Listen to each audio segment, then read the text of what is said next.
Ho ho, boardies, welcome to Borderline Games. I'm Gareth and this is Ciconia When They Cry, Episode 5. Last time, after Gauntlet Night training, Jaden decided to go blow off some steam at the local gaming centre. Once there, he bumped into Mieo, or so he thought. Apparently, he does have two personalities, Mieo. I mean by that. I called it. I said it in the last episode, I think, right? The second of which is a woman by the name of Meow. So, the two personalities of Mieo is Mieo himself, who's the main personality, and Meow, who's actually a woman. Jaden ended up walking her home, and it seems that maybe he's got a little crush on his military partner's alter ego. And that's where we got to just now, so we're going to do a bit more. When the Ciconia stop coming, a country has no future. The King of Ridicule... Oh, and also, the King of Ridicule is...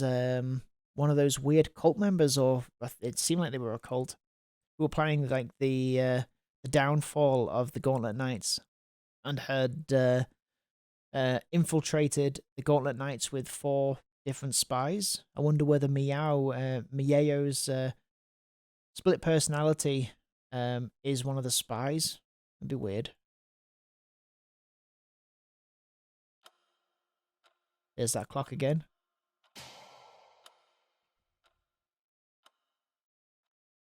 Does this all mean? So is that top layer getting smaller?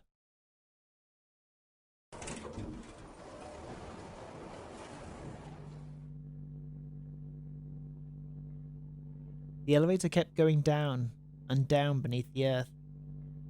Inside was a short man in a suit who seemed a bit scared, and 2 sunglasses wearing soldiers on either side behind him, wearing bulletproof vests. And wielding state-of-the-art carbines? Is that a gun? There was nothing that identified the troops' nationality or affiliation. Even their guns were the latest model from a famous manufacturer, which wasn't yet in use by official militaries. All this made it easy to guess that they were either personally hired soldiers or mercenaries of some sort. However, there was nothing unrefined about the elevator, or their behaviour, or attire. And there wasn't even a speck of dust to be seen, much less trash lying about. It was almost painfully refined, and the man in the suit seemed to be overwhelmed by it. Eventually, after descending for several minutes, the elevator finally stopped, and the door opened with a faint swoosh. It revealed a massive, dimly lit space behind it. This is going to be the cult area that we've been seeing. It was lifeless, tasteless, and simple, without any sort of decoration. However, it also had a noble feeling, as if it hadn't deigned to conform to changing modes of decoration throughout the eras. Weird way of wording that. Oh god, look at these guys. In that massive space were 2 shadows that appeared to be girls. However, something about them seemed odd. For example, the objects seemingly attached to their left arms were definitely gauntlets.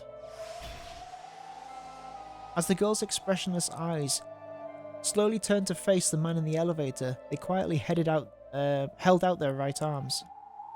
There, with a scattering of angel feathers, 2 oversized 79mm 62 caliber super rabid cannons designed for warships were summoned into existence. These clearly weren't weapons that one individual was supposed to use against another. It was almost as though they'd summoned giant metal beasts, so big that one had to look up to see them, and it looked like their tamers were just about to order them to strike. The man let out a small cry and flinched at this greeting, but the cannons weren't pointing at him. They were aimed behind him, at the 2 soldiers who had brought him here. The soldiers had not been given permission to take even one step out of the elevator into this space. They were aware of this, so they pushed the other man in the back, telling him to go on alone. Go on alone. After the man left the elevator, quivering, the doors shut with a faint sound, and it disappeared into the darkness. When only the suited man was left, the girls have raised the cannons that they'd summoned. Where is this place? Did you 2 call me here? The girls didn't answer. On the contrary, They were completely expressionless, as if they hadn't even noticed the man talking to them. Then the man, who was quivering more than ever, was finally answered by a voice. Who is that? Via. Welcome, Doctor, to our research centre. A woman in a lab coat walked out of the darkness and greeted the man. The man, who hadn't been able to communicate with anyone since coming here, was so relieved that he broke out in a cold sweat. However, that expression of relief changed into shock when the woman finished walking out of the shadows. Who is that? I've seen so many faces that I don't know whether I'm supposed to recognize her or not. No, that's not possible. I mean, you're... Activating facial recognition software. Identifying. The man opened a Celcom facial recognition app. A Celcom is like a smartphone or personal computer that exists in your brain.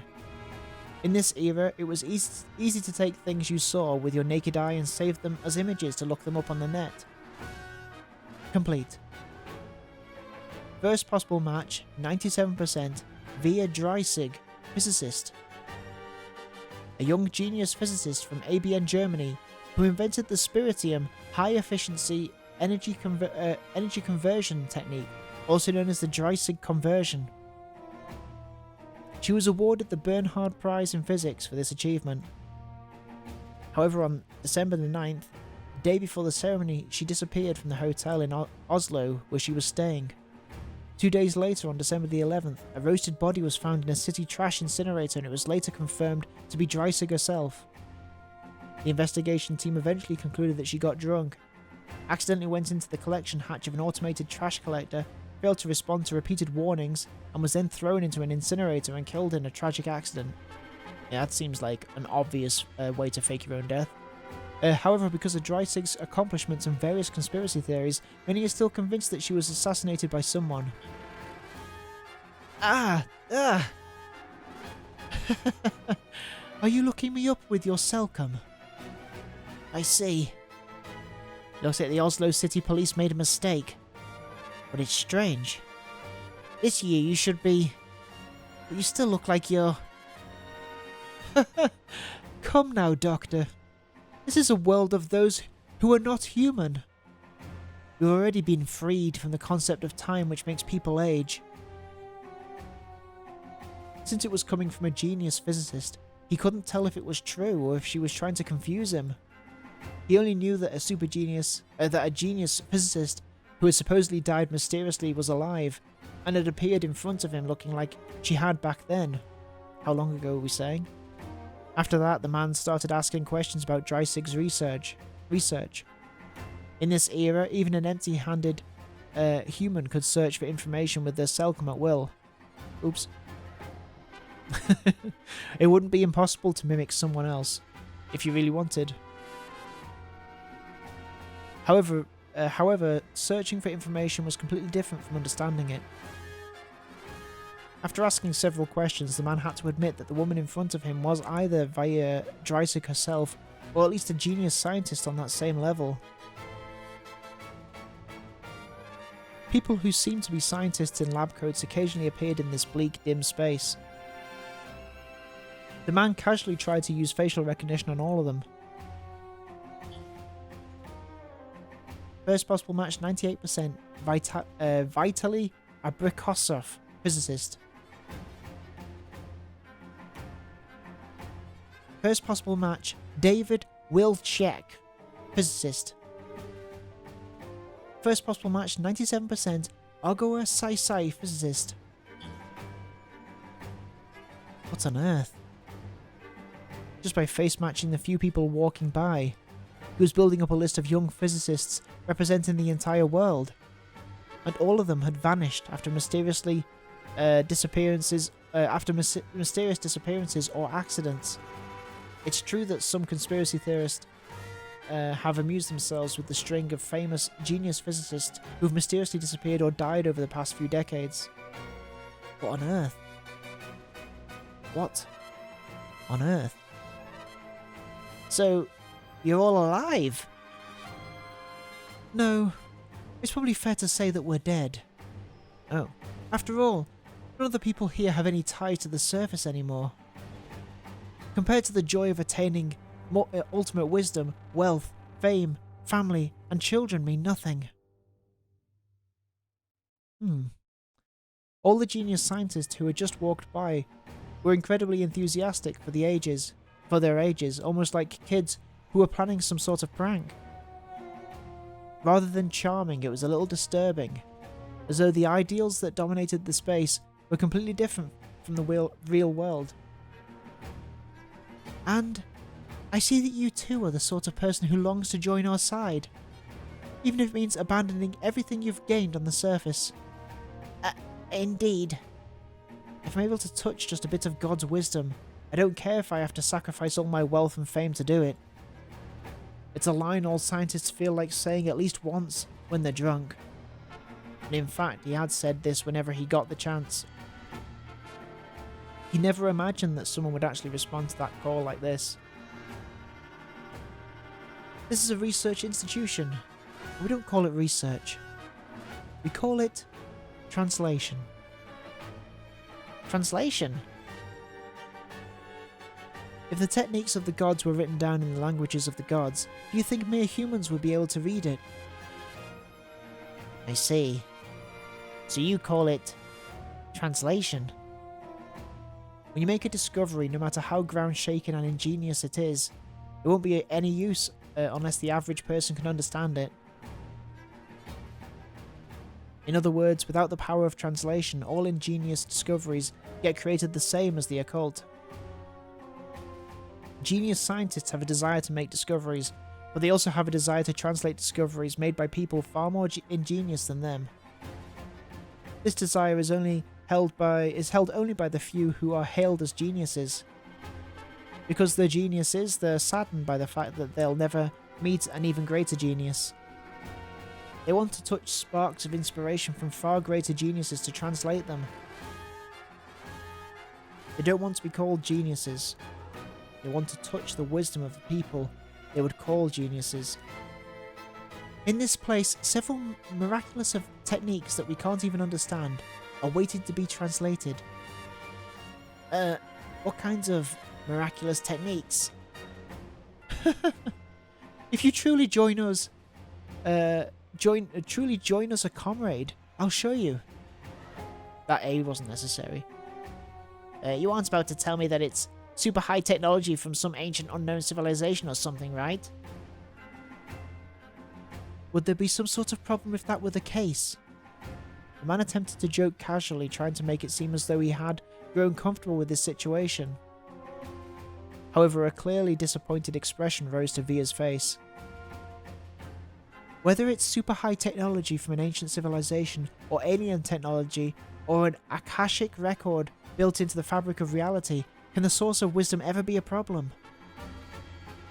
No.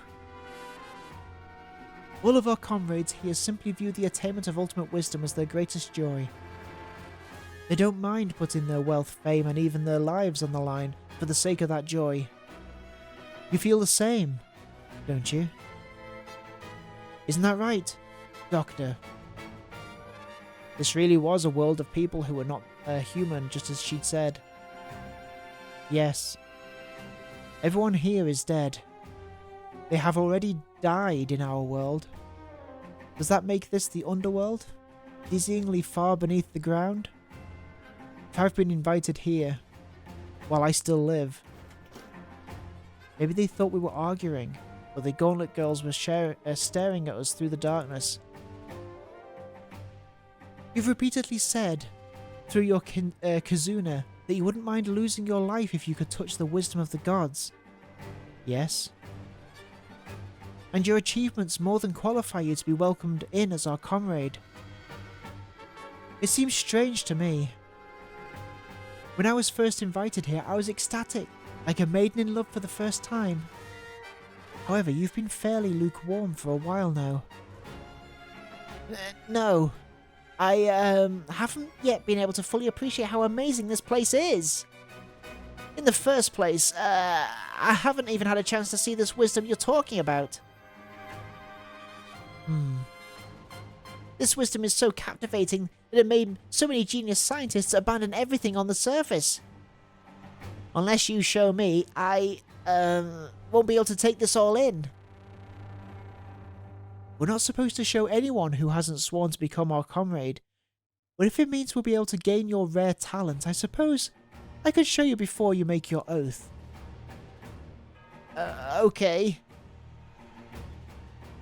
However, Via brought her lips up to the man's ear. Ooh, sexy. Her breath didn't carry the warmth of the living.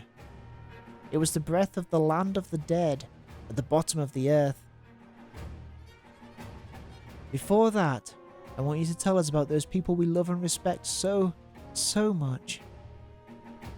What do you mean? You know, those people. Come on. I mean, the ones who are always giving you their support. Tell me about the three kings who ordered you to investigate this place. Whoa. Crap. I need to ask them for help. Whoa. Error. Celcom OS has encountered a fatal error, Pollo. We recommend that you reinstall Pollo.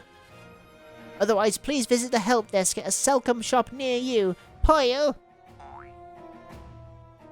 What happened? All of a sudden. Did it bug out? It's a frog. No. I love welcoming in guests. I love getting to share the moment of trembling excitement felt by our true, newly awakened comrades. We sometimes get minions sent by those three like you, but nearly everyone else learned the joy of touching wisdom and converted over to our side, becoming our comrades. Stop trying to ask them for help, Doctor. I want to hear your own heartfelt words. Will you become our comrade, or not? I couldn't bear to see one of your talent waste away on the surface, ignorant of the joy of touching wisdom. Understand? Then there was a shriek and a cackling voice suddenly rang out. It was one of the scientists that had walked past them. The genius physicist from AOU Japan, Ogawa Seisei. He was facing the empty darkness, cackling all on his own. He also came here as an agent of the Three Kings at first. However, when he learned the joy of touching wisdom, he decided to become our comrade and abandoned everything on the surface.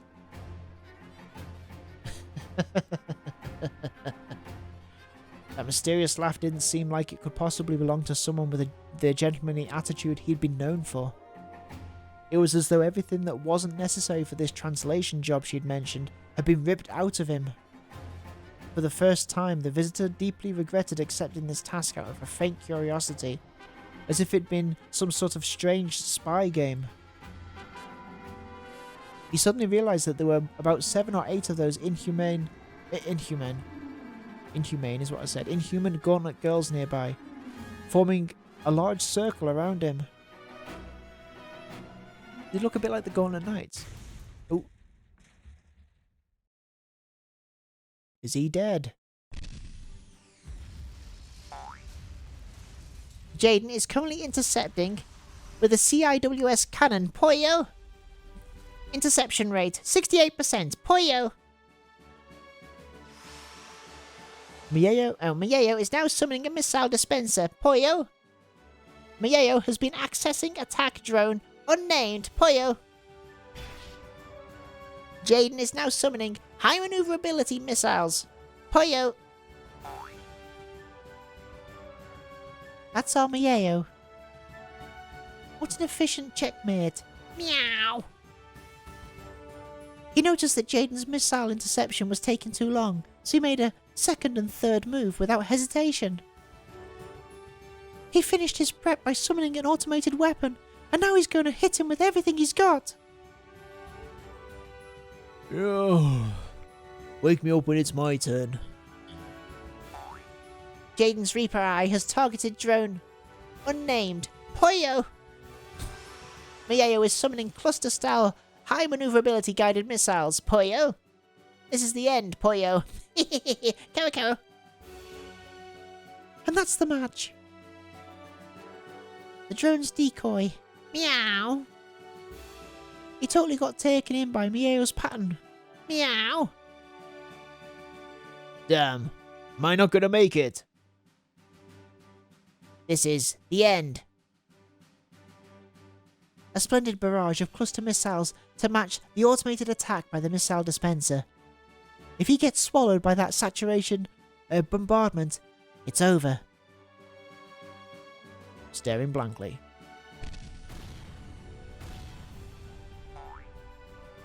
And that's the match. Pollo. Jaden hit by 19 high maneuverability missiles, Pollo. Verdict, downed, Pollo. Mieo wins, Pollo. Congrats, congrats, Coco. Please wait for an appraisal from the AI Command Center, Pollo. Good work, you two. Lilja, Koshka, you're up next. Roger. Meow. Gonna take a stim. Give me a sec. Stimming. Ugh. The Gauntlet Knights were constantly undergoing strict training. However, none of the adults instructors who taught them could use gauntlets. For that reason, their teaching would sometimes include armchair reasoning that put too much focus on the wrong things. The only way to make up for that was, as you might expect, to self-train with other Gauntlet Knights you knew well. By now, the mutual training with other members of the first generation of Gauntlet Knights was a more effective means of skill building than their official training. In fact, even fighter pilots, who had advanced war from 2 dimensions to 3 dimensions for the first time ever, had honed their abilities by self-training among their first generation. No, the same thing probably applies to all skill sets. The first generation has no textbooks or instructors. Only a desire for self-improvement and mutual training could lead them higher. After that, mock battles combining all sorts of situations continued to take place in the simulator room. That data was precisely analysed by Mieo, their unofficial lecturer, and issues were pointed out to all present. Of course, the others also analysed Mieo and pointed out his issues. All this data was also made public to their newbie Gauntlet Knight underclassmen, furthering the improvement of their techniques.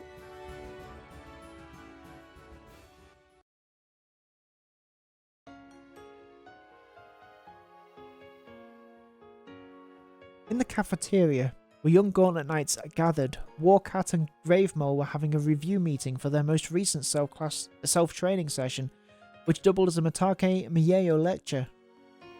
Crowds of underclassmen had gathered, hoping to learn something from this critique of the Aces' training. However, at a glance it didn't look like a review meeting. It just looked like everyone was stuffing their faces at a dessert buffet. This was because of a trait peculiar to Gauntlet Knights, a desire to eat way too many sweet things after training.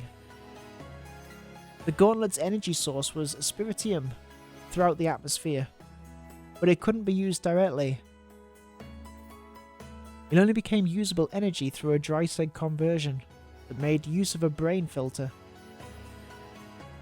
When that happened, it put a great strain on the brain, using up a large amount of glucose. However, considering the massive amount of energy the conversion gave them, this was a very small price to pay. For that reason, all of them were desperate to eat sweets after training. The Gauntlet Knight only cafeteria had a vast dessert menu and was popular with Gauntlet girls too. So their review meeting always took place while they ate and drank sweet things. Nippa nippa. Look how big my dessert parfait is. Meow. Where's the plum jelly? It's all gone. Meow. I thought you'd want some, so I took every last drop. Meow. Then I think I'll gouge out your eyeballs instead. Go ahead and do it if you think you can. Meow. Please, be quiet, you two. We're still having our review meeting. Next, look at Gunhild's movement data. In particular between Flag A and Flag B. She does a magnificent spiral while keeping her speed. I don't like the feeling of pressure that anti-G 8MS gives you, so I try to avoid ricochet flying whenever possible. Gauntlet Knights can move in many ways that would be impossible for a fighter plane, but that's because your internal 8MS reduces your Gs. However, the more impossible your movements are, the more energy is expended. In the worst case scenario, it can leave you open for an instant where you aren't expecting it. So, when you don't need to move in dramatic ways, you should avoid... Oh, wrong voice. So, when you don't need to move in dramatic ways, you should avoid fighting gravity as much as possible. When doing that, the built-up knowledge of fighter pilots can be extremely useful. Underclassmen, make sure you don't slack off in your studies either. The underclassman gave a big nod, taking notes. Maybe it's amusing that even in an era where you could control sight and sound at will inside your brain, young people still took notes. Of course, if you've got a mental monitor and a mental tablet, you can also take mental notes. However, there was still a strong superstition that moving your hand to write things down made it easier to remember, and lots of youngsters followed it. Apparently though, they were actually doing this because taking mental notes made it look like you weren't paying attention, so they wrote things down with their hands to make it clear to onlookers that they were taking this seriously. That's probably because old guys from the old era had the bad habit of assuming people weren't paying attention if they didn't see everyone taking notes. On the other hand, Jaden's style of fighting is more infantry-like, making use of obstructions and the lay of the land. Gauntlet Knights can instantly turn a battlefield from an aerial fight to a land fight and back again. Unless you regularly practice all types of fighting, you won't be able to use your weapons no matter how many you have. If we're going there, you seamlessly change your fighting style, whether it's a land fight or an aerial fight, in the city or in the skies. Look at your movement around the flag I just set. You're nothing less than beautiful. Nice work, Mieo. Yeah. Thanks. He's got a crush. It's about time for questions. Please ask whatever you'd like. The underclassmen eagerly raised their hands. They all wanted to fly freely through the sky as soon as possible, just like the aces. It was hardly surprising. This was flying through the sky unaided like a bird. Who hasn't had that dream at least once? However, though that dream had failed to come true for thousands of years, it was finally possible in this era. And these people were just a step away from reaching it. Jaden remembered how he had felt at that time. Come to think of it, didn't Mieo himself fly in the simulator the day of the battle standard festival to remember the beginner's enthusiasm? I guess it's important to remember that passion every now and then. After piling a bunch of sweet items from the dessert buffet on my plate, I sat down next to Mieo. You're right, Mieo. Every now and then, we've got to remember that simply flying through the sky is fun. When you look at these kids in the eye, and those memories come back, it's so refreshing. Oh, looks like you've got quite a pile going there too, Mieo. You always make your toppings look so pretty. I just do whatever, since it's all going right into my stomach anyway. You've got a good artistic sense for these things. I've got my usual cornflakes covered in chocolate and sugar and honey. Then you pour ice cream over it and cover it with nuts. It's all mixed up, like pig slop. What's wrong? Why are you staring at me? Got a stomachache? Mieo was staring, apparently irritated by something. Did I do something to put him off? But if that's true, he's the kind of guy who'd say so as a reflex. Never seen him just stare at me scornfully like this. Mieo has sent you movement data from the mock battle, Poyo. Huh? What, haven't you lectured me enough? Oh, are you going to compliment me because you realised I did something smart? in the mock battle just now. Actually, in all of your mock battles lately. Compare it to the data from our previous mock battles. You keep on looking at my butt. There's been a change in your tendencies. Hey, why don't you just say it with your mouth? Shut up. My mouth is busy eating. Okay, I get it. Then I'll let my mouth focus on eating too. When they were face to face, they tended to speak mentally only when it was something tough to hear, like a warning or something you'd only actually say because you're friends. So Jaden tensed up. So what kind of change have you seen in my fighting tendencies? My scores aren't bad, right? If anything, they're slowly getting higher, aren't they? I'll admit that, and I've got no complaints. It's just, well... What is it? Come on, say it! We're friends, aren't we? Lately, you've been creeping me out. Huh? What did you say? Before you were a lot more brutal when you fought. You did things you could never do in a real fight, things that were obviously just you screwing around. I'm just holding off on that since you keep getting mad at me and telling me not to fight that way. In the past, I'm pretty sure you found it funny that I got mad and just acted even worse. Well, enough about that. Set it aside. What's creeping me out is stuff like what happened just now, for instance. What? If you've got a problem, then spit it out. Like how you said whether it's a land fight or an aerial fight, you're nothing less than beautiful. Nice work, Mieo. What the heck was that? Oh no, he's noticed. How the hell is that creepy? If anything, you're being creepy. If you've got a problem, tell me directly with your mouth. As a side note, most lovers' quarrels in this era began with the man freaking out and saying, if you've got a problem, tell me directly with your mouth.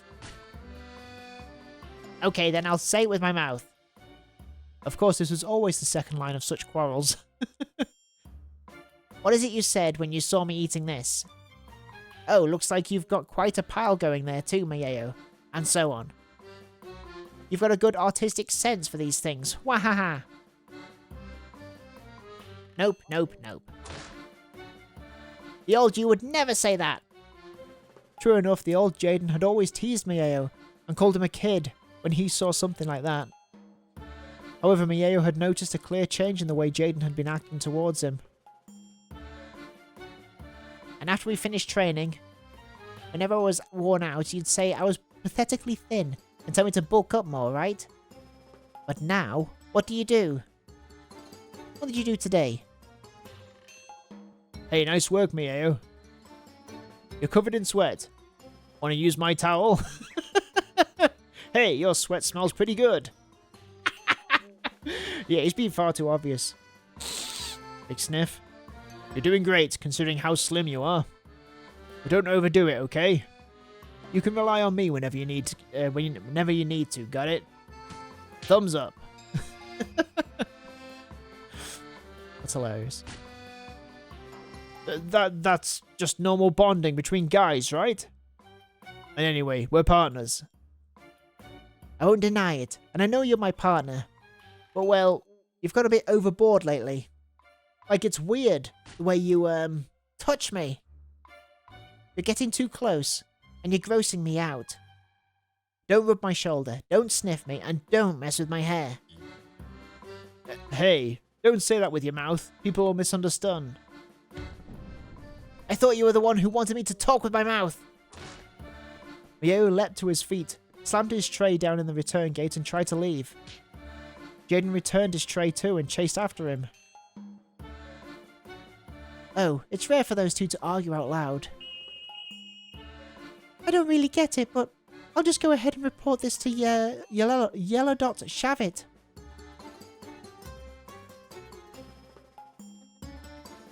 Hey, wait, Mieo. Jeez, you're just adorable. I told you, you're creeping me out. What are you pouting for? It's not like I'm making fun of you, okay? It's just a term of endearment, right? I told you. You're creeping me out. I may be your partner, but I'm not your bride or your girlfriend or your sister or your pet. Wah! See, you got so excited you tripped. Are you okay? I told you. Don't cling to me like it's normal, okay? Let go. If you brush me off like that, it just makes me want to creep you out even more. What are you doing with your fingers? Here, gooey gooey gooey. What's that? What? What? Stop! That tickles! I see. Are your shoulders feeling a bit stiff? Gooey gooey gooey. Stop that! It tickles! It tickles! Your back must be really stiff, Miao. Let's see, is this your weak spot? Gooey gooey gooey. The instant he pressed his fist into the back of Miao's shoulder blade, the latter let out a strange voice he had never heard before, arching backwards and twitching. Miao was looking up at Jaden with a flushed expression, breathing heavily. Oh, it's Miao. Stop it, Jaden. My back really is sensitive. Huh? Miao, is that you? In the next instant, she shook her head, and there was Miao's face, still bright red but enraged. Get your hands off me! Wow. Trouble in Paradise. That's the end of another episode of Borderline Games. I mean, what complications are going to become of this, and what is this terrorist organization, or these weird cultists, or whatever they are? How is that going to come into play with that? I guess we'll find out next time on Borderline Games. Thanks for watching. Have a good evening, and I will see you next time when we play Ciconia When They Cry. Bye bye, boy.